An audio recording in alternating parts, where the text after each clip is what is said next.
Hablemos de la reforma pensional, un tema espinoso, quizás difícil de entender, pero que toca desde el colombiano más afortunado hasta el colombiano más necesitado.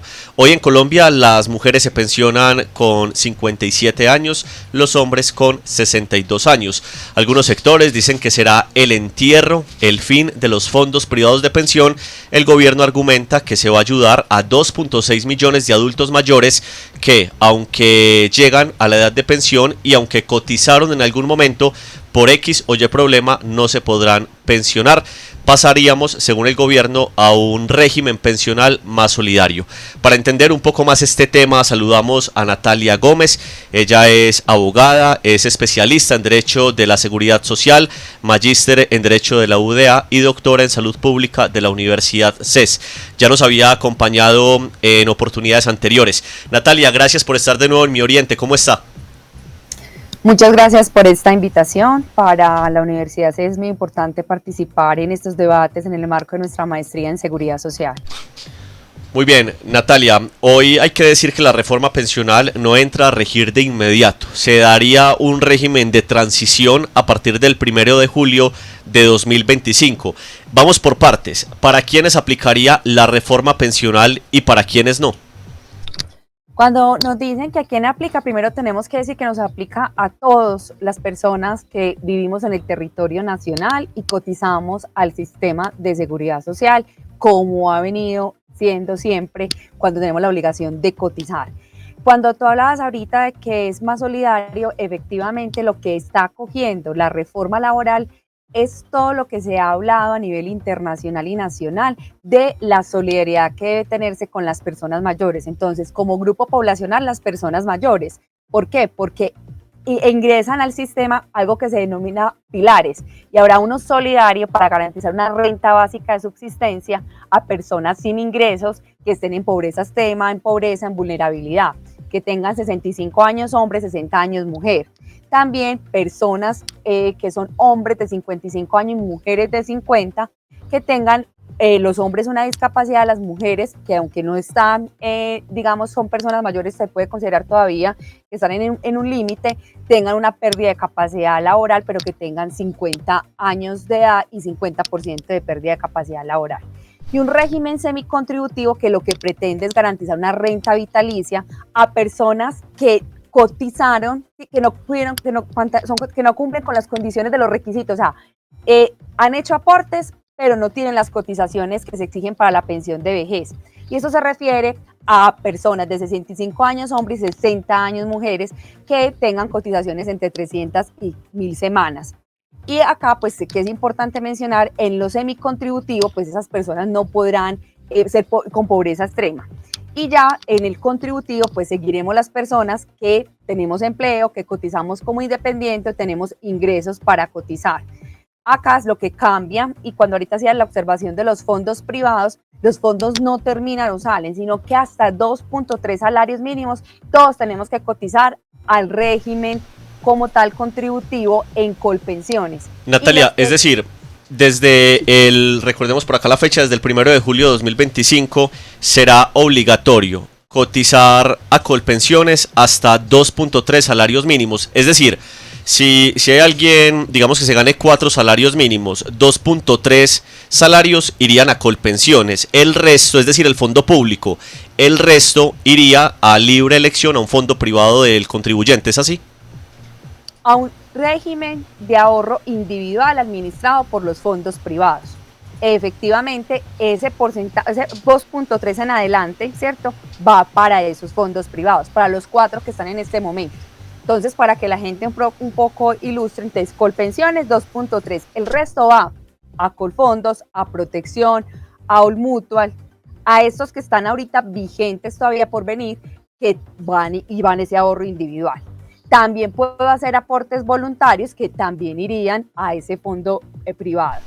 ¿Qué tenemos que aclarar? No son 2 pensiones que se van a generar, es una sola pensión, sino que hay una parte que se va a liquidar, como la liquidan en Colpensiones con una fórmula, y en los fondos privados se va a tener en cuenta pues todo ese capital, los rendimientos, y se hace el cálculo actuarial. Entonces, lo que modifica la forma en que se va a liquidar la pensión, porque una parte van a dejar de ser competencia el régimen contributivo administrado pues por Colpensiones y el que también administraban los fondos de pensiones, porque antes podía estar en uno o en otro, ya debo estar en los dos, sino que la forma de liquidación sí va a cambiar. ¿Por qué? Porque esto, Natalia, es el famoso régimen de transición. Estábamos hablando de cómo quedarán. No es el régimen de transición. Esto es porque las pensiones no eran sostenibles en Colombia y se necesitaba dejar de subsidiar las pensiones altas. Pero siempre se respeta una transición. Esto es para todos. Los de transición son personas que cumplan una condición de cotización. De las semanas. Exacto. Mujeres que tengan 750 semanas y hombres 900, se les respeta la forma de liquidar ahorita. Es decir, seguirían en el régimen actual. Pero Natalia, ese número de semanas, 750 semanas cotizadas para mujeres, 900 semanas cotizadas para hombres, son cotizadas hasta el 1 de julio de 2025, cuando entra a regir la reforma pensional, o que tengan esto cotizado hoy. Es muy importante aclarar varias cosas de lo que estás diciendo. A la vigencia de la ley es que se mira que tengan esas semanas cotizadas, pero importante, más que quedarse en un fondo en otro, la forma en que se va a liquidar. Le van a respetar las condiciones de liquidar todos los aportes y sobre toda la cotización, sea como lo liquida Colpensiones o el fondo privado. Esa es la transición para las personas que cumplan esas condiciones.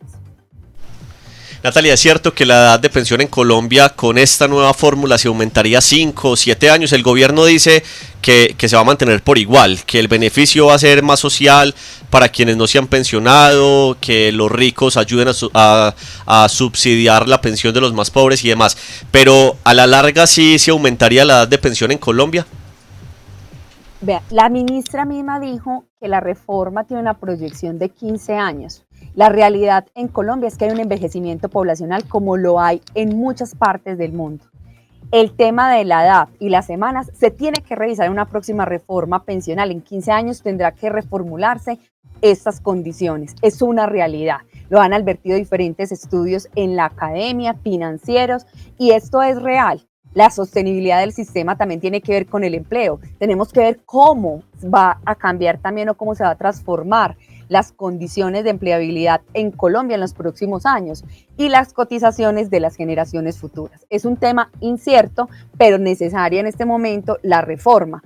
Incluso pues vas a ver posturas distintas diciendo debió ser más dura o no, o debió tener en cuenta otras condiciones frente al tema de la solidaridad. Pero una realidad también es que nosotros tenemos compromisos internacionales y nacionales con las personas mayores y tenemos una convención aprobada que en el marco internacional tiene que impactar. Por eso hoy también hablamos de la economía plateada, la necesidad de que las personas mayores puedan seguir en el mundo del trabajo siendo productivos, pues cuando se encuentren también en condiciones de empleo, pues en condiciones de salud para realizar pues actividades en el empleo.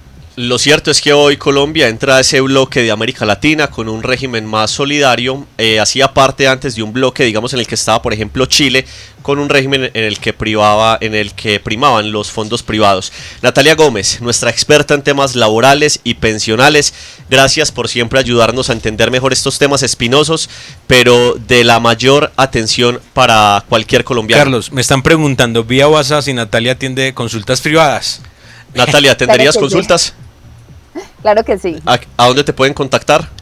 Bueno, me pueden contactar en el 301-334-0616 y también para los interesados en la maestría en seguridad social es un momento muy oportuno, los invitamos a la Universidad CES, es un programa interdisciplinario, esta mirada con las preguntas que tú me haces de la parte financiera, del financiamiento del sistema, es necesaria una mirada interdisciplinaria. Carlos, y quiero agregar algo que me han preguntado mucho hoy y que es necesidad de toda la gente, me han preguntado mucho que si entonces pueden pagar semanas. Las semanas no se pueden pagar. Sí, como desatrasarse. No, porque ni siquiera es desatrasarse. Si yo sí debo al sistema y no coticé, claro que sí. Hay unas formas para poder pagar y ponerme al día. Si hay moras en las cotizaciones también, pero decir que voy a pagar por una relación que no existió, por una actividad económica independiente que no, obviamente no puedo hacerlo y eso es importante que todos conozcamos. Sí, muy importante a todos, a revisar la historia laboral, a corregir inconsistencias en la historia laboral. 1 de julio tener esa historia bien organizada, que empieza toda esta transformación y cambios que son necesarios para una sociedad más equitativa. Carlos, también estamos eliminando las brechas de género, como lo hablamos en la anterior Así es. entrevista. repitamos el número de Natalia, Carlos, por favor. 301-334-0616. Natalia Gómez, experta en estos temas laborales y pensionales. Gracias, Natalia, muy amable. Muchas gracias a ustedes por esta invitación y siempre atenta a compartir con ustedes la necesidad de que todos conozcamos de la mejor forma y la forma más sencilla cómo va a aplicar todas las reformas, cambios y cómo las normas de laboral, seguridad social impactan a toda la comunidad.